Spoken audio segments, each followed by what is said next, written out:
Hey, strategic wealth preservation investors, it's Chris Vermeulen from the Technical Traders.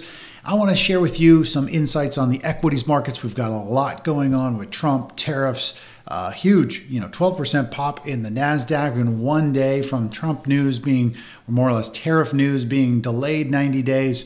It's going to wreak havoc through the markets.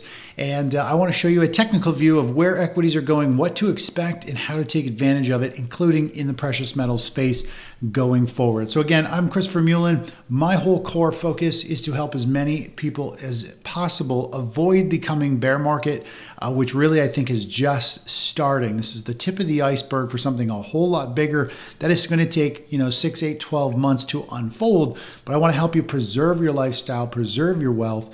And we can do that through physical metals, through avoiding market crashes and all of that stuff. So let's jump into the charts really quick.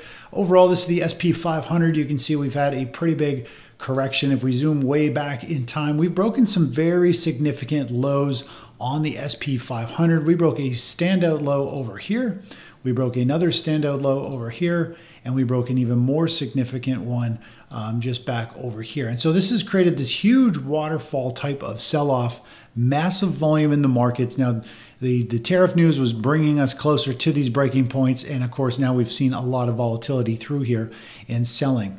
But what's really interesting is if we take a look at the longer term charts, let's flip to the weekly chart of the SP 500. And if we take a look at price action going back to the COVID lows, which is where there was the initial market reset, we can use a Fibonacci extension tool and get a gauge of how big the rally was up into the top in 2022 and the strength of this pullback. And Fibonacci extensions give us two very accurate targets of where price should go. Let me just grab this tool here. I'm just bringing this forward so you can see where that price is. And you can see we've hit, what happens is this tool tells us where, based on the strength of this rally and the strength of the pullback, it gives us two levels. This is considered the golden ratio, the 618. Typically, if we hit the 618 and have some type of pause or hiccup there, we almost always go up and hit the 100% measured move to the top. So this move percentage-wise is the same as this initial move. And a bull flag pattern is known as the halfway point. And so that is exactly what we've hit. On this weekly chart, you can see we put in more or less a triple top. The markets have been rejected, and now they are flushing down, breaking some stops. And I'm expecting this market to more or less put in some type of bounce over the next few months. And then I think we're going to eventually continue to go lower and see something very, very significant where I think we're actually going to break the 2022 lows, which is a long ways down from where we are. So this bounce is nothing more than a bear market bounce, something very similar to this here. You get a very strong bounce, and then we go into a bear market. And this is what happens. You go back into the 2008 market top, you eventually have a big crash, a 20% crash, which is what we just saw in the stock market. We just had a 20% crash in the markets now. And now the market's having this knee-jerk reaction bounce. It might put in a little bit of a double bottom, just like we saw in 2008, but we're going to see some type of big multi-month bounce, and then eventually we roll over, and then we go off a cliff and have that financial reset. I've talked about this in the previous quarterly strategic wealth preservation quarterly reports, that all this is unfolding, and we are slowly starting to get there. If we take a look at the big picture, this is the the weekly chart of the SP 500. And what's been happening right through here is the same as what was happening right over here in the markets. The only real difference is the underlying internals of the market, they were weakening here, and they were giving us a warning that, hey, we could be starting this bearish environment where the market goes down.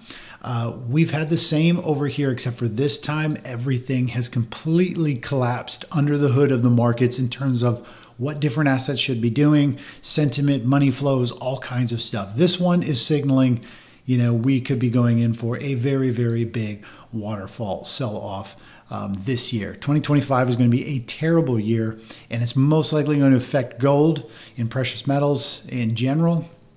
In fact, this scenario we're getting into now, this this topping phase where this market could take a little while to top out, a few months before it rolls over, is naturally when gold does very well. Let's go and take a look at the cycle charts.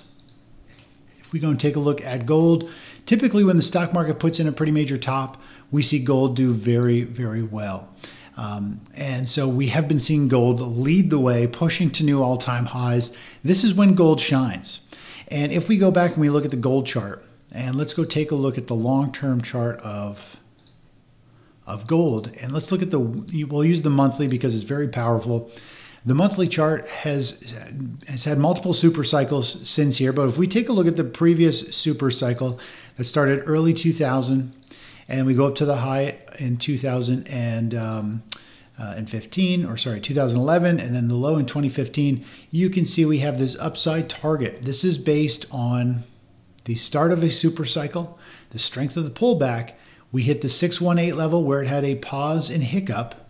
And then, of course, now it shot up to a 100% measured move. And now we're in this icing on the cake. Gold has hit its massive measured move. In fact, even our shorter term, based on the 2015 lows and the new super cycle starting in 2019 up to this high and this pullback here, both targets hit this level. And now we're in this icing on the cake move where it just means now it's a kind of just free moves. If you're still in gold and you're holding on to it, this is a blow off top. Typically what happens is we get some of these huge moves just before a major trend reversal. We had the same over here going just before the 2008 financial crisis.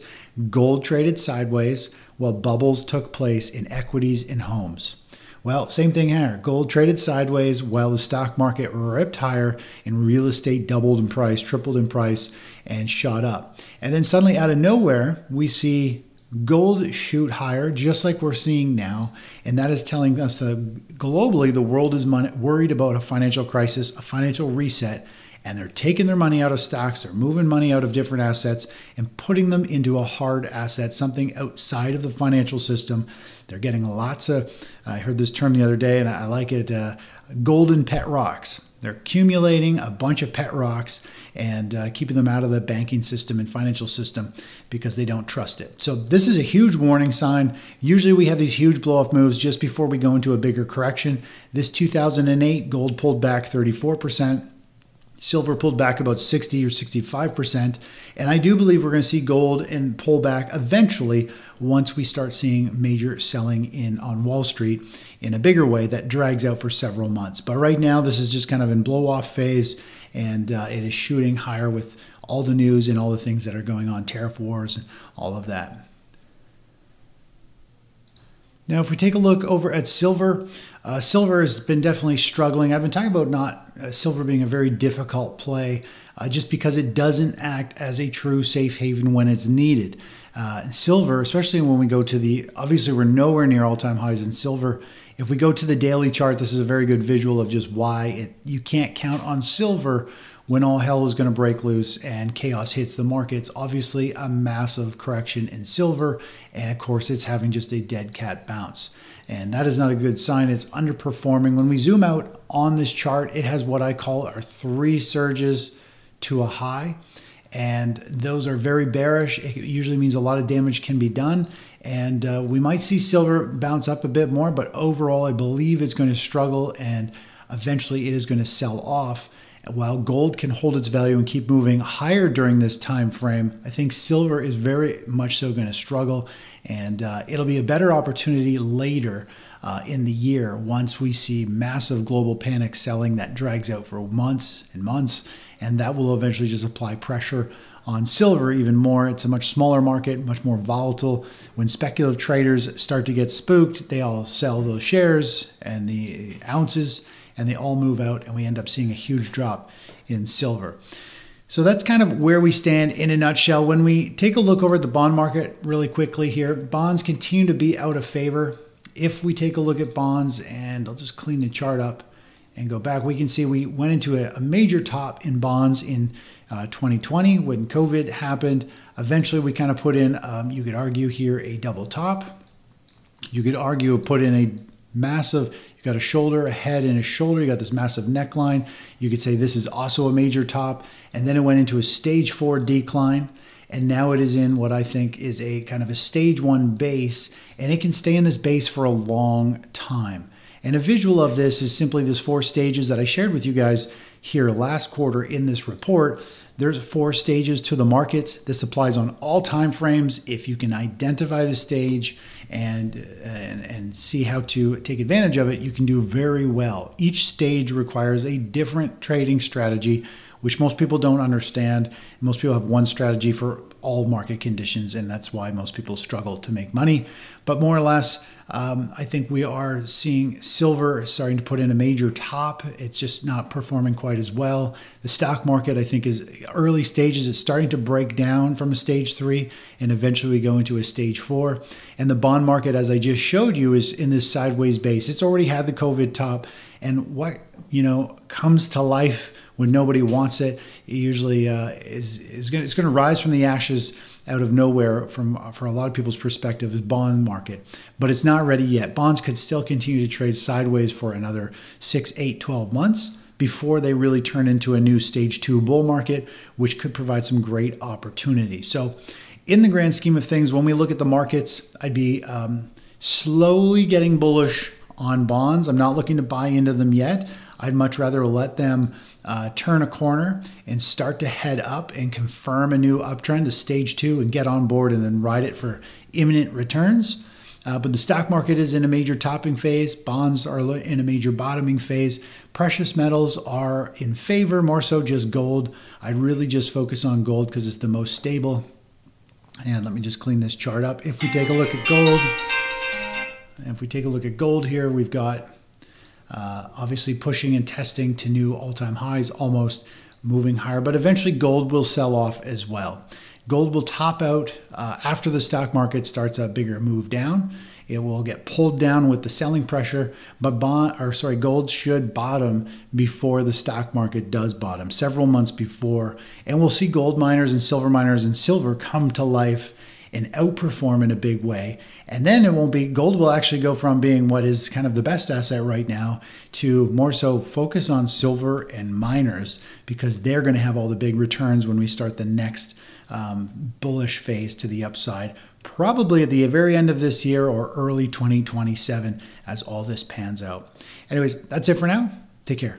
And again, I'm Chris Vermeulen from the technicaltraders.com. And if you have any questions, just send me an email. And I'm here to help and I share my trades, my portfolio allocations with members, and you can join our free newsletter at any time for more insights and video analysis each day. Take care. Bye-bye.